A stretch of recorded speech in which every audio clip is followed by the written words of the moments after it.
Today on The Life of You, the bonus episode where we tackle your dilemmas and, crucially, try not to make them any worse.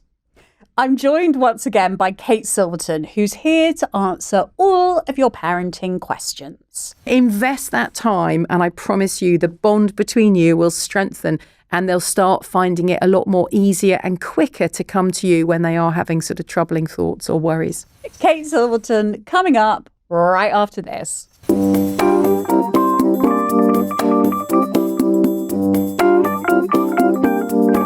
Right.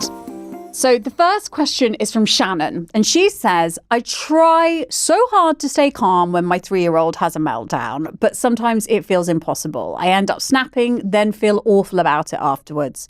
I know I should be the adult, but in the moment, their emotions feel so overwhelming that I end up losing control too. How can I stop my child's emotions from triggering my own? Oh, great question. Well, the first is to recognise what is happening. And Shannon said it, that because it's not our children that we find difficult, it's the behaviour. So when we look at the behaviour, so if we see, it's quite frightening even for a 3-year-old to see a 3-year-old in the middle of total dysregulation. So it can trigger our own stress response and that sort of sense of our baboon because it feels threatening because we don't know what to do. So this is where the first thing then is to sort of acknowledge how we're feeling, because in that moment that allows your wise owl to swoop down to your own baboon going, it's okay, you've got this, it's all right. So even just taking a breath, doing what I call the palm pause, just even, in that moment, just even if you just step away, if you're safe to do so, or just turn your back just for a second, put your palms over your face and just take a deep breath if you can, acknowledging that it is hard and acknowledging that you've been triggered inside, because sometimes just that awareness is enough to bring us down to a little bit of calm. Now, the other thing, and we've spoken about it, is really understanding what's going on for your 3-year-old in that moment. They are not doing it to piss you off. Okay, they are in the middle of what is really a neurochemical wildfire. So 1, your self-awareness. 2 is acknowledging that they're not being naughty in that moment. They are in the middle of a massive physiological response and that you can help in that moment. And you are empowered and equipped to do that by SASing it. Say what you sense. Oh my goodness, you are so cross right now. And even just that act of raising your energy up can be enough for your little 3-year-old to kind of his baboon or her baboon going, oh, she seems to get how cross I am. There's a little flicker of connection. And then, wow, I get it. You really wanted the cereal box and mummy said no. I get it, sweetheart. So you're going, I really do see your distress right now.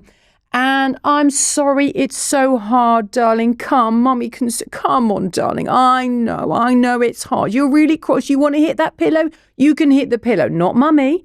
So you're laying the boundary, not mummy. You're not going to hit me, sweetheart. You can hit the pillow because you're recognizing that there's a lot of energy in that little body going on and it needs to come out. But we're going to teach our children how to do that safely.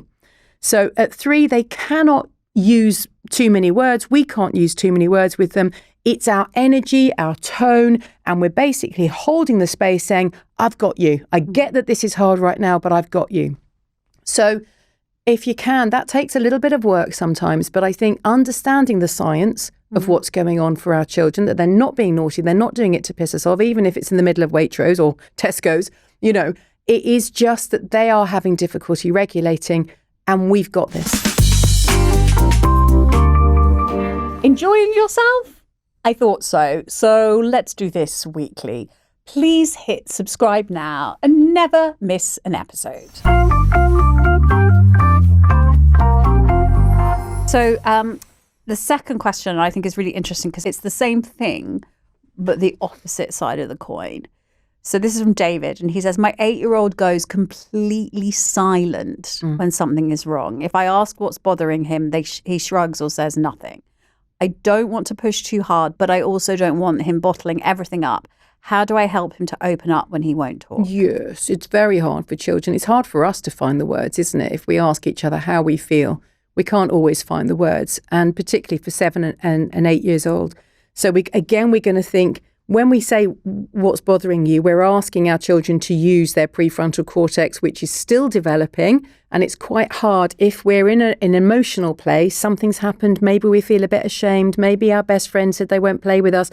Something's happened that's put us in a bad, sometimes we won't even know, like we just feel a bit pants, So in that moment, we can just acknowledge again, and we use what's a brilliant acronym, WINE, W-I-N-E. So we can ask, I'm wondering if everything's okay, sweetheart. You seem a bit quiet.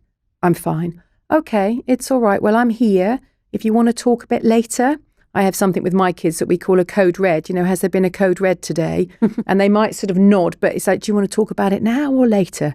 And they might go later. And then when the lights are off and you lie down at night and put them to bed. So I would say in that moment, the I'm wondering can be quite a good one. If your child shuts down, it's okay. They might not be able to access the words just yet, but offering the space, okay, you just seem a little bit quiet and I want you to know that I'm here.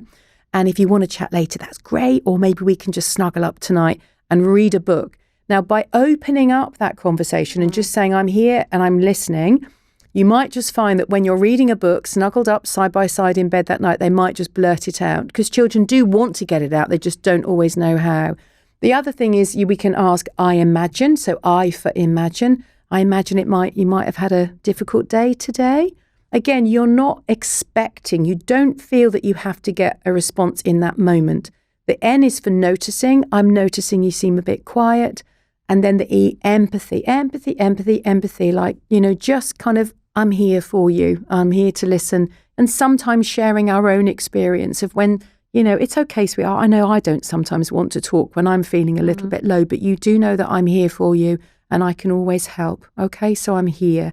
And just that very soothing, I'm curious about your experience. I'm not going to force it, but I'm here. And you'll often find your child will then just blurt it out, often late at night when you kind of haven't got any time of your own, when you want to get down for Netflix. But, invest that time. And I promise you the bond between you will strengthen and they'll start finding it a lot more easier and quicker to come to you when they are having sort of troubling thoughts or worries. Thank you, Kate.